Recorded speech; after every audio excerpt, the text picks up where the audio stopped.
तो स्टार्ट करते हैं इस वीडियो को। इस वीडियो में आपको बहुत अच्छी फैक्ट्स मिलेंगे, देखिए प्लीज इस वीडियो को आखिर तक। My name is Shakir and I'm a mechanical engineer student.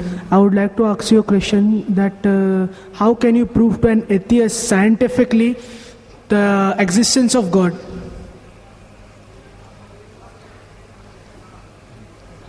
The brother posed the question, how can you scientifically prove the existence of God Almighty, the existence of Allah subhanahu wa ta'ala?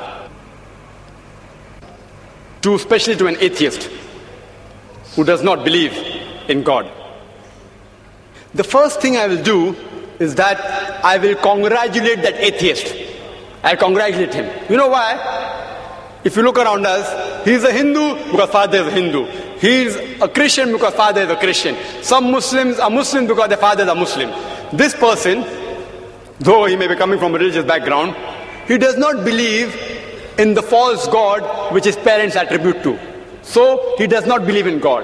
I am congratulating him because he's accepted the first part of the Shahada, the first part of the Islamic creed, La ilaha, there is no God. Now my job is to prove illallah, but Allah, which I shall do inshallah. To the other people, I have to first remove the wrong concept of God and then prove the right concept of Allah subhanahu wa ta'ala. Here half my job is done. He has already said La ilaha. There's no God. Now I have to prove illallah, but Allah, which I shall do inshallah. You ask this atheist that suppose there is an object, an unidentified, maybe a flying object, which no one in the world has seen.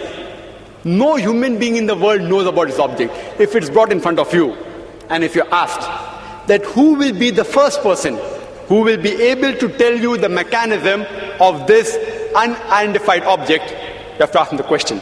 Who is the first person who will be able to tell you the mechanism of this new object which no one in the world has seen?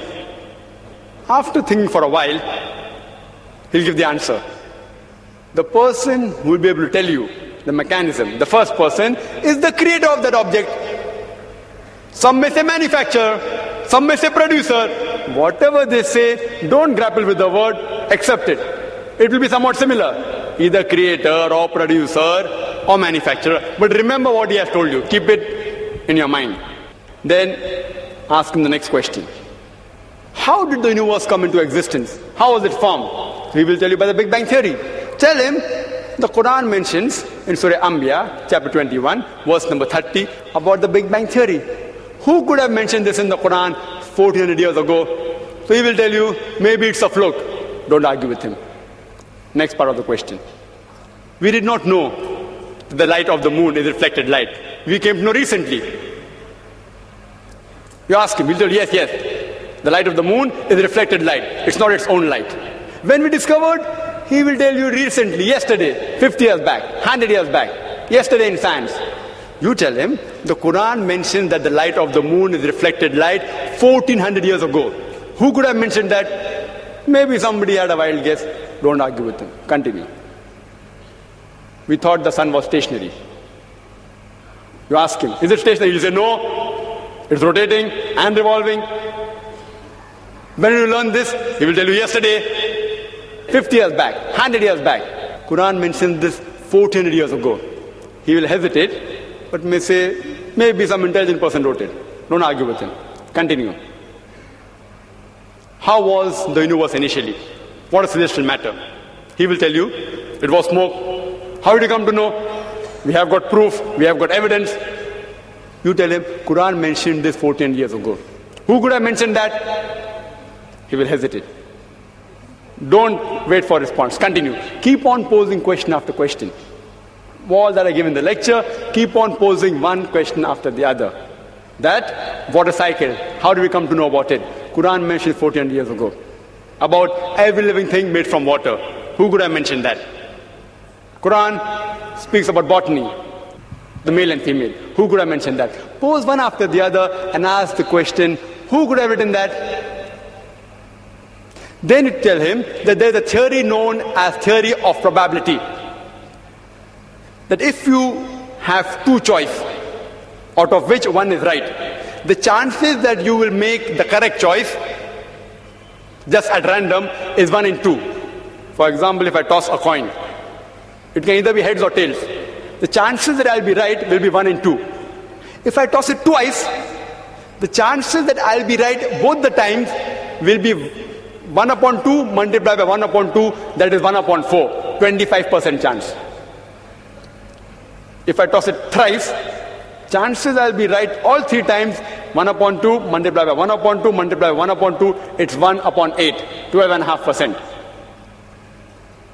A dice has got 6 sides. If I throw a dice, the chances that at random I'll be correct is 1 upon 6. If I throw it twice, the chances that both the time I'll be right will be 1 upon 6 by 1 upon 6, 1 upon 36.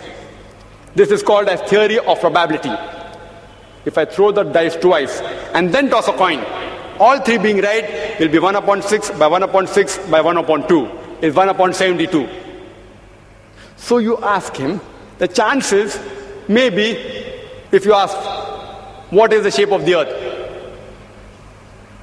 There are various shapes. Some may say it is flat, some may say it is triangular, some may say it is hexagonal, some may say pentagonal, some may say heptagonal, some may say square. Say there can be 10 shapes. Some may say it is round, it is spherical. The chances that if anyone makes a wild guess, it being correct is 1 upon 10. The light of the moon, it can either be its own light or it can be reflected light. The chances that you make a wild guess and it being correct will be 1 upon 2. The chances that both shape of the earth and light of the moon being reflected light, both being correct, if you make a wild guess, it will be 1 upon 10 multiplied by 1 upon 2, it is 1 upon 20. What can the living creatures be made of?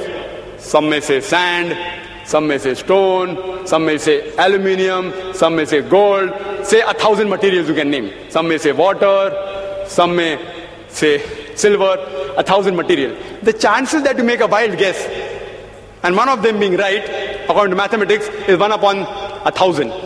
The chances that all 3 being correct, the earth is spherical, light of the moon is reflected light, and every living creature created from water is correct, will be 1 upon 10 multiplied by 1 upon 2 multiplied by 1 upon 1,000. Answer comes to 1 upon 20,000 or 0.005%. Quran speaks about scientific science more than 1,000 verses. In 3 verses, the answer comes to 0.05%. If you apply probability theory to all this being at random chance, it will come to 0, negligible. And in maths, anything 1 in 10 raised to 50, it's equal to 0. So you ask your atheist friend, who could have written this? The only answer he can give you is this first answer, the creator, the manufacturer, the person who has produced it. That's the only answer, there's no other answer. What science is saying today is they are not eliminating God. They are eliminating models of God. La ilaha illallah. They are not eliminating God, but models of God. I hope that answers the question. अगर doctor Zakir Naik जवाब और अगर जवाब अच्छा लगा तो comment में ज़रूर बताएं और हमारे चैनल को सब्सक्राइब करें। Thank you very much.